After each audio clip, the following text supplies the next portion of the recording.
Hello, everyone, and welcome back to another episode of Multifamily with Veena Jetti. And thank you so much again for being in our studios. Of course, I'm excited. And today we're going to talk about the classes of multifamily real Yes. estate. So first of all, what's a Class A multifamily property? Okay, so there's 4 classes, Ooh, right? awesome. A, B, C, D. Perfect. A, B, C, D. Don't I'm worry. very coordinated.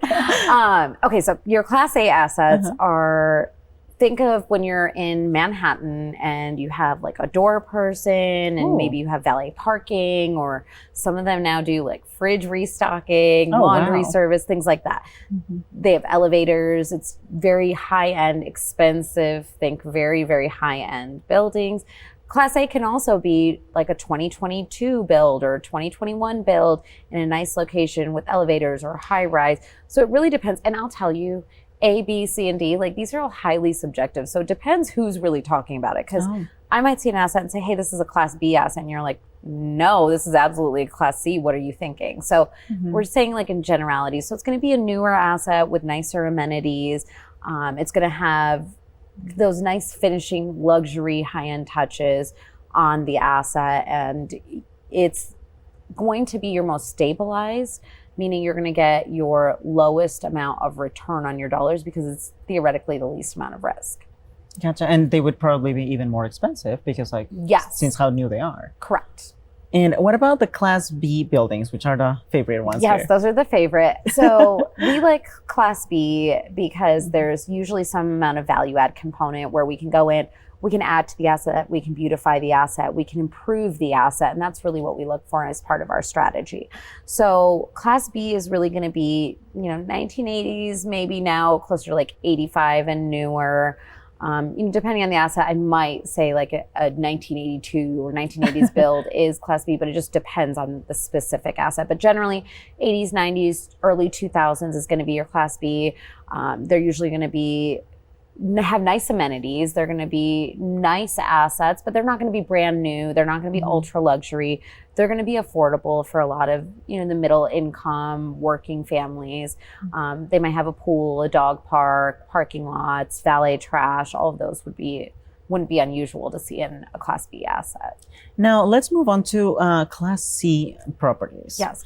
So Class C is in a little bit of a lower income area. Typically, you're going to have maybe both parents have to be working in order to provide for the household.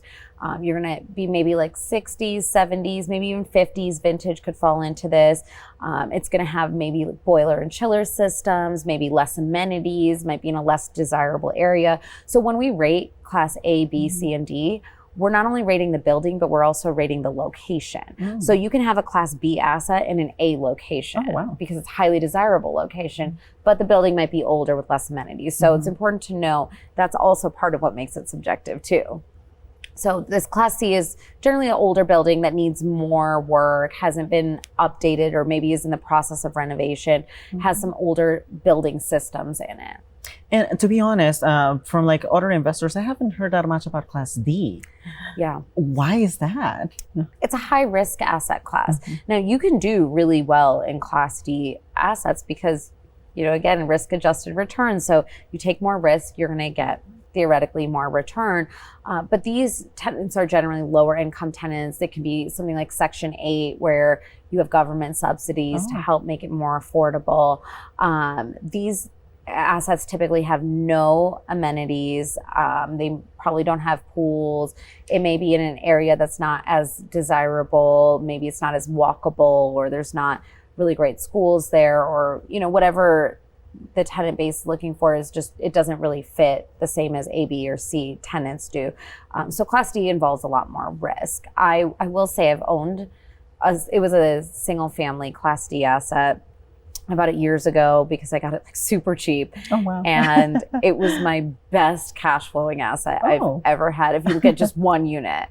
So they do really well because of the inherent amount of risk. You can get a better price, you can generate a higher return, but it's a rougher asset class to manage. So in the case of this Class D asset, Yes. what are the things that you looked at before you actually went for that asset?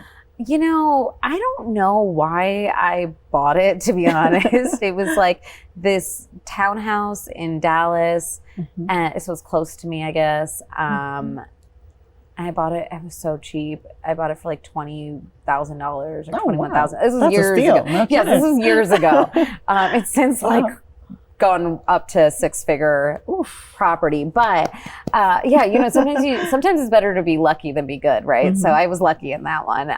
But I got lucky with really good tenants. There was an HOA there, but it was just in the path of progression. It was an area that was high growth, and it ended up doing really well. But it could have gone the other way too, I guess. So it was a risk I was willing to take on, and I ended up selling it. I think like last year we sold it. So and it paid off. So yeah, it did. That's awesome. Yes. And now, in the case of Class C buildings, would you recommend someone to go for a Class C property?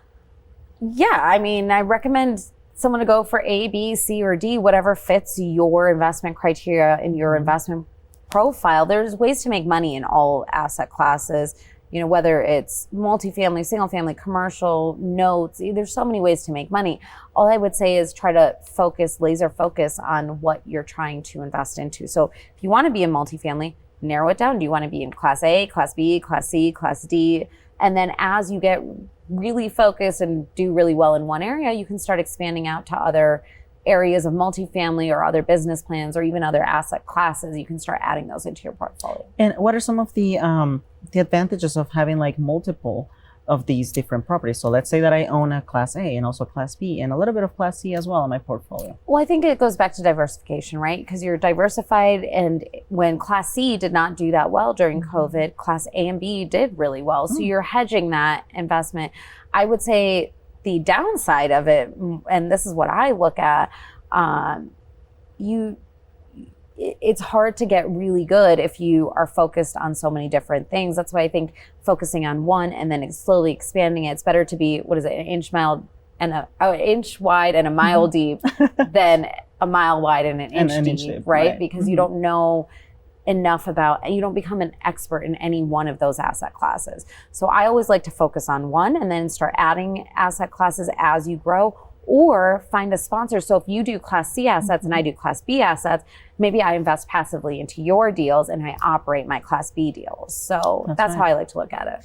And how can one find which of these many classes is the one appropriate for me in this case? That's, again, it's personal finance. So it depends on your risk tolerance. Generally speaking, and we have like no licenses to give any kind of expert advice here, but generally speaking, if someone is closer to retirement, they have less risk tolerance, right? Or if you're putting a significant chunk of your net worth or your available cash into a deal, then you probably want it to be a little bit on the lower risk side, which is what I love about Class B, because it's a perfect blend of risk and reward, and it's a very high reward for a very low relative amount of risk. That's true. And then again, it's more stable, and it doesn't matter what the market does, and it's still stable. Exactly. And is that why Class B would be recession proof?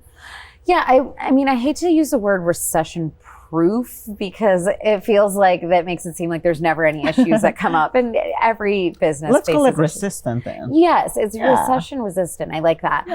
Yeah, because what generally would happen in a recession is your Class A tenants, maybe they want to save some money and they move down to Class B assets, which are a little bit cheaper. But in a boom, we'll see Class C tenants who are now doing really well economically, and they move up into Class B assets. So it's kind of that middle hedge against too much fluctuation in the market, which is what we like about it. And now I also see that in the case of Class B properties, they can also be Class A properties that ended up being lower down to Class B. Is that right? Hopefully that doesn't happen, because that's not good when that happens. And usually what you want to do is you want to take a Class B asset in an A location and you want to renovate it and modify it so that it moves closer to Class A minus or B plus asset. So it's bad when it goes the other way, because that means you did not maintain it. Well, that's not what we want. Don't do that. No, don't do that. Any last tips for choosing which of these classes to invest on? Yeah, I think just knowing and understanding who you are as an investor. If you're raising capital, who are your investors? What's their risk tolerance? What's their risk profile? Who's your investor avatar? Once you understand that, you can really decide which assets you want to focus on. I love it how you say your investor avatar. That is so Yes. cool. So, well, now we know All we about the have investor homework. avatar. Yes, we have you homework to do, homework. and we have to find out our Exactly. investor avatar. Yes. Thank you so much to our audience, and thank you so much, Veena. Yes. And we are gonna be working on getting our investor avatar then. Yes. See you in the next episode. Bye bye.